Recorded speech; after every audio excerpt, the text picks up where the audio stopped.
చిన్నప్పటి నుంచి పిల్లలు ఏదో ఒక కెరియర్లో స్థిరపడాలి, వాళ్ళు ఉన్నతమైనటువంటి స్థానానికి వెళ్ళాలని తల్లిదండ్రులు ఆశిస్తూ ఉంటారు. ఆ పుట్టినటువంటి పిల్లలు ప్రతి ఒక్కళ్ళు కూడా స్కూల్కి వెళ్ళిన దగ్గర కానీ ఇంటి దగ్గర కానీ ఆటలు ఆడుతూ ఉంటే మురిసిపోతూ ఉంటాం, మైమర్చిపోతూ ఉంటాం.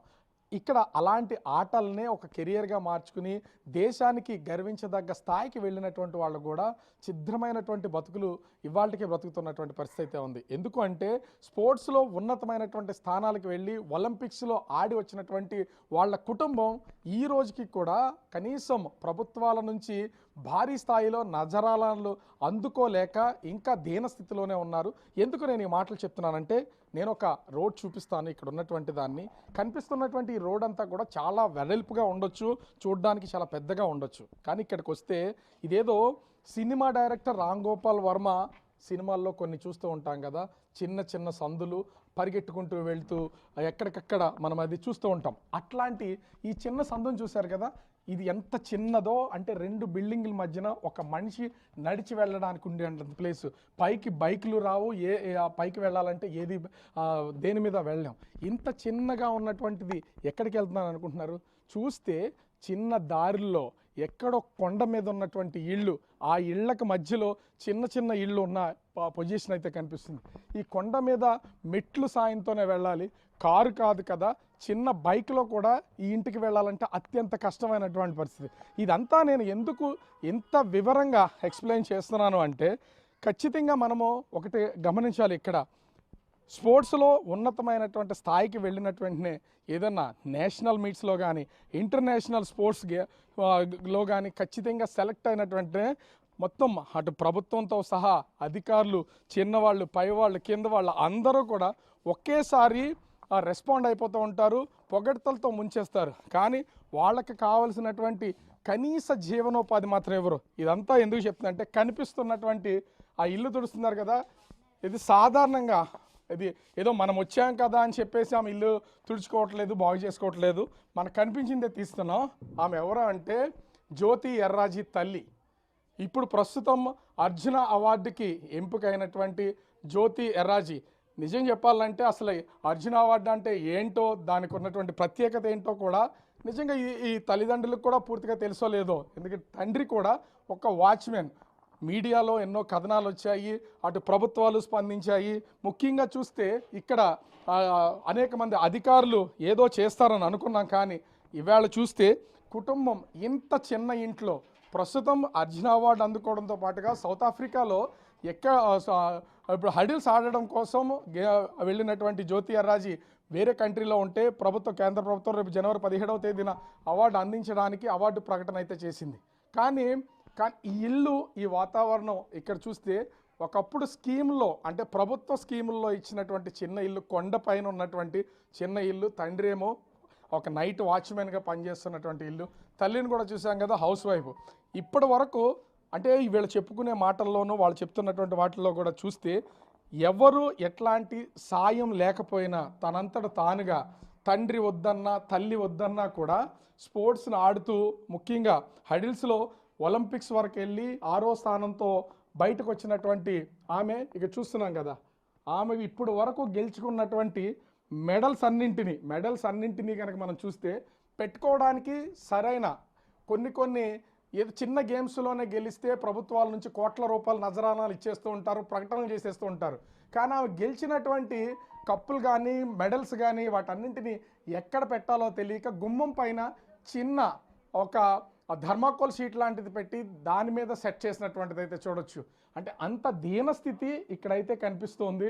ముఖ్యంగా వచ్చినటువంటి అవార్డ్స్ ఇవన్నీ ఈమె అంటే ఇంత స్థాయికి వెళ్ళినటువంటి వాళ్ళు, ఇంత స్థాయిలో ఉన్నటువంటి వాళ్ళని కనుక మనం చూస్తే చాలా అంటే చాలా చిన్ని స్థాయిలో ఒకటి స్పోర్ట్స్ కోసం తాను పడుతున్నటువంటి కష్టం, దేశం కోసం పడుతున్నటువంటి కష్టం, వీటన్నింటిలో తన సొంత అన్న పెళ్ళికి కానీ తన అన్నకి కొడుకు పుడితే చూడడానికి కానీ రాకుండా ఒక డెడికేషన్గా ఆమె ప్రస్తుతం అయితే ఈ హడిల్స్లో ప్రాక్టీస్ అవుతున్నటువంటి పరిస్థితి కనిపిస్తుంది.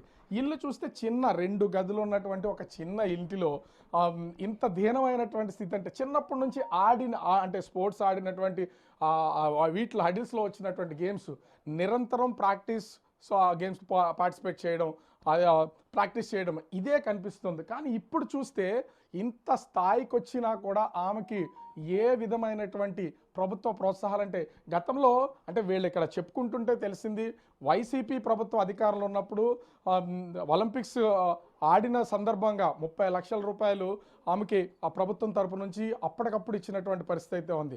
కొంతమంది స్పాన్సర్షిప్లు ఇచ్చినా కూడా ఆ స్పాన్సర్షిప్లు అనేది కేవలం ఎక్కడి వరకు అంటే అవన్నీ తన ప్రాక్టీస్కో తన ప్రయాణాలు చేస్తున్నందుకు ఖర్చులకో సరిపోతుంది. ఇప్పుడు కూడా అంటే వీళ్ళ ఈ కుటుంబం మీద జ్యోతి ఎర్రాజీ మీద ఆమె తండ్రికి సంబంధించి తన వాచ్మెన్ చేస్తున్నటువంటి పని మీద వీటన్నింటిపైన కూడా నీతా అంబానీ రిలయన్స్ అధినేత నీతా అంబానీ కూడా స్పందించినటువంటి పరిస్థితి. వాళ్ళ ఫౌండేషన్ ద్వారానే ఈమెకి కావాల్సినటువంటి చదువుకు కావాల్సినటువంటి అదే ఈ స్పోర్ట్స్కి కావాల్సి హడిల్స్కి కావాల్సినటువంటి అన్ని ఏర్పాట్లని చేస్తూ ఉన్నటువంటి పరిస్థితి.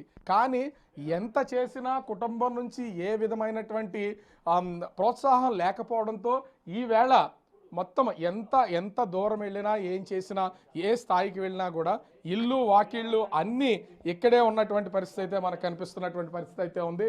ప్రస్తుతం మనతో ఆమె ఎర్రాజీ జ్యోతి ఎర్రాజీ తల్లి ఉన్నారు. ఆడితో ఒకసారి మాట్లాడదాం. అంటే ఇంత చిన్న ఇల్లు మీ అమ్మాయి చూస్తేనేంటో ఈవేళ అర్జున అవార్డు గ్రహీత. అంటే ప్రతిదానికి ఒక ఆనందం ఉంటుంది, దానికి కాదని చెప్పలేం. కానీ ప్రభుత్వాల నుంచి కానీ లేకపోతే అటు కేంద్ర ప్రభుత్వం రాష్ట్ర ప్రభుత్వం మిగిలిన వాళ్ళు సాయం చేయడం అట్లాంటిది ఇంత చిన్న ఇంట్లో అసలు ఏంటి అలా ఏమైనా పట్టించుకుంటున్నారా? చెప్పడానికి మాత్రమే పట్టించుకుంటున్నారని చెప్తున్నారా? నిజానికైతే ఏముంది అసలు? నిజానికైతే ఇస్తాం అంటున్నారు. తనకు ఒక ఆనందం ఏంటంటే నన్ను ఇంత లెవెల్లోకి వెళ్ళాను కాబట్టి నాకు ఒక ల్యాండ్ ఇస్తే నాకు ఈ చిన్న ఇంట్లోని మీడియా వాళ్ళు వచ్చినా పెద్ద వాళ్ళు వచ్చినా సరే ఏమ్మా ఈ ఇంట్లోనే ఉంటున్నారా అనేసి అన్నట్టుగా మాట్లాడితే నాకు చాలా చిన్నతనంగా ఉందమ్మా. కాకపోతే నాకున్న స్థాయికి ఏదో ప్రభుత్వం ఎక్కడో నాకు స్థానం ఇస్తే పోనీ వాళ్ళు వీళ్ళు ఇచ్చిన అమౌంట్ మీద నేను కొంచెం ఏదెక్కడ కట్టుకుంటాను, ఎక్కడైనా ఏదైనా ల్యాండ్ ఇస్తే నేను కట్టుకుంటాను తను అనేదండి. కానీ కాకపోతే గవర్నమెంట్ సహాయం ఎంత ఇస్తుందంటే మాకు వారికి తెలియదు. ఆమె ఎంత ఇచ్చినా కూడా ఆడుతున్నటువంటి గేమ్కి సంబంధించి ఖర్చులు ఇతరాట్లకే సరిపోతుంది. కానీ చిన్న చిన్న గేమ్స్లోనే గెలిచినటువంటి వాళ్ళు కోట్ల రూపాయల ఇళ్లలోనూ పెద్ద పెద్ద కార్లోను. నిజంగా మీరు కారు కానీ బైక్ కానీ కొనుక్కుంటే పైకి వస్తుందా? అసలు ఇక్కడికి రాగలదా? రాదండి. మరి ఏమో మరి అది ఆలోచించాలండి. తనకేంటంటే తనకి ఇవ్వాలి చెయ్యాలి. ఇంత ఈ స్థాయిలో ఉందా పిల్ల, ఇప్పుడు అంత స్థాయిలోకి వెళ్ళింది కాబట్టి తనకు మేము అందరూ సహాయం చేయాలని గవర్నమెంటే కాదు, పోర్ట్ సార్లే కాదు, విశాఖపట్నంలోని కాలేజీలే కాదు, ఏవైనా సరే తనకేంటంటే అయ్యో పాపం నువ్వు ఇక్కడే ఉన్నావమ్మా, ఇలాగే ఉన్నావా, నీకేమి ఇవ్వలేదా చేయలేదని అడుగుతున్నారు. తను ఏంటంటే ఇక్కడ అడగడానికి ఉండడానికి తనకి లేదు. అలాగే ఆటలు గేమ్స్ మీద అలాగే ఒలింపిక్స్లో పార్టిసిపేట్ చేసి తిరిగి వచ్చేటప్పుడు ఎయిర్పోర్ట్కి ఎంతోమంది నాయకులు వెళ్ళారు. పెద్ద పెద్ద కార్లు మీరు కనీ విని చూడనటువంటి బెంజ్ కార్లు లాంటిలో వచ్చినటువంటి వాళ్ళ ఇక్కడ వరకు తీసుకొచ్చి దించేసి వెళ్ళిపోయారు. ఎవరి ధరనాళ్ళు దించేసి వెళ్ళిపోయారు, సన్మానం చేసేసారు, ఒక బుక్కే ఇచ్చేసారు. నీకు ఇంకా నీకు అవ్వస్తాయమ్మా ఇవ్వస్తాయమ్మా అని ఆనందపరిచి వెళ్ళిపోయారు. అప్పటి నుంచి ఇప్పటి వరకు అసలు ఎట్లాంటి సహాయం చేయడం కానీ ప్రభుత్వానికి రికమెండ్ చేయడం కానీ ఏమైనా చేశారా? లేకపోతే మీరు అలా మాట్లాడితే ఏమైనా ఇబ్బందులు అని ఏమైనా చెప్పలేకపోతున్నారా? ఇబ్బందులే లేవండి.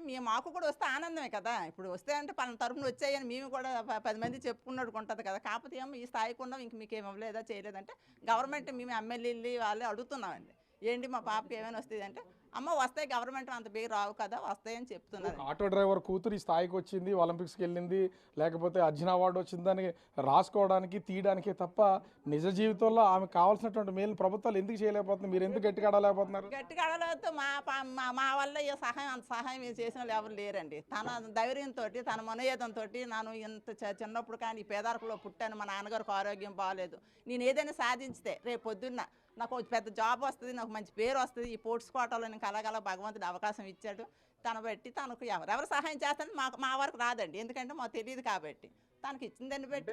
వాచ్మెన్ కదా మీ హస్బెండ్, వాచ్మెన్ కూతురుగానే ఇప్పటి వరకు తెలుసు. ఎంత వస్తుంది అసలు వాచ్మెన్కి జీతం? ఎక్కడ చేస్తాడు ఆయన? మా ఆయనకి ఆరోగ్యం బాగోదండి. తను మొన్న ఇంటర్నేషనల్ గెలిచేటప్పుడు ఒలింపిక్స్కి వెళ్ళిన తర్వాత ఆ సార్ ఏమో మీ పాప మాకు పేరు తెచ్చింది, మాకు కంపెనీ పేరు తెచ్చింది అనేసి ఒక 6,000 రూపాయలు తను ఇస్తున్నారండి. అలా ప్రత్యేకించి ఇస్తున్నారు. అలా కూర్చొని అలాగ వచ్చేస్తారు, నైట్ డ్యూటీకి వెళ్ళి తెల్లవారుసరికి వచ్చేస్తారు. మాకు ఎంత సంతోషంగా ఉంది. మన సన్మానం కూడా చేశారు. తీసుకుని ఎప్పుడైనా ఇంత సందుల్లోనూ చిన్న చిన్న దారిలోనూ నడవడానికే దారి ఉంది, పైకి బైక్ కూడా రాదు, సైకిల్ కూడా భుజాన్ని వేసుకు రావాలేమో, అట్లాంటి ఇంత చిన్న ఇంట్లో ఇంటర్నేషనల్ స్థాయికి ఎదిగినటువంటి అమ్మాయి ఉంది, ప్రభుత్వాలు ఎందుకు పట్టించుకోవట్లేదని బాధపడడమే కానీ మీరు మీడియా వాళ్ళందరూ ఉన్నారు కదండి, తనకు మీరు సపోర్ట్ చేయండి. తనకి ఏమి రావటం లేదు, మేము వెళ్ళామండి చూస్తే ఆ ఇల్లు చాలా ఘోరంగా ఉంది, మరి గవర్నమెంట్ ఏమి ఇవ్వలేదు, ఏమి ఎందుకు ఆపేశారు, దేని వల్ల ఆపేశారని మీరు అందరూ అడగండి. దానికి ఎప్పుడన్నా వస్తుందా మీ అమ్మాయి ఇక్కడికి మీకు సంబంధించి? సంవత్సరానికి ఒకసారి వస్తుందండి. మొన్నసారి వాళ్ళ మా మేనల్ని చూడడానికి వచ్చింది, తను వచ్చినా మళ్ళీ తెల్లవారిసరికి వెళ్ళిపోయిందండి. తను ఇక్కడ ఉండదు. అంటే వాళ్ళ అన్న పెళ్లికి కానీ పుట్టినప్పుడు కానీ ఎట్లా ఏమి వచ్చినా సరే మరి అక్కడ స్పోర్ట్స్ మీదే అది ఇంట్రెస్ట్ పెడుతుంది. కానీ అమ్మ ఈ చుట్టాలు బంధువులు ఇవన్నీ చూసి మనకి పెట్టేది ఏం లేదు, అమ్మ నేను కష్టపడితే నాకు ఒక లైఫ్ వస్తే మిమ్మల్ని చూస్తాను, మీ కష్టాలు తీరుస్తాను అని అది బాధ. ఈ మాటలన్నీ కూడా ఎవరో సాధారణ మహిళ చెప్తున్నటువంటివి కాదు. ఒక అర్జున అవార్డు తల్లి తన మనోవేదన. ఒలింపిక్స్ వరకు వెళ్ళినా కూడా కనీసం ప్రభుత్వాల నుంచి రావాల్సినటువంటి ప్రోత్సాహాలు ఏమీ రాలేదు.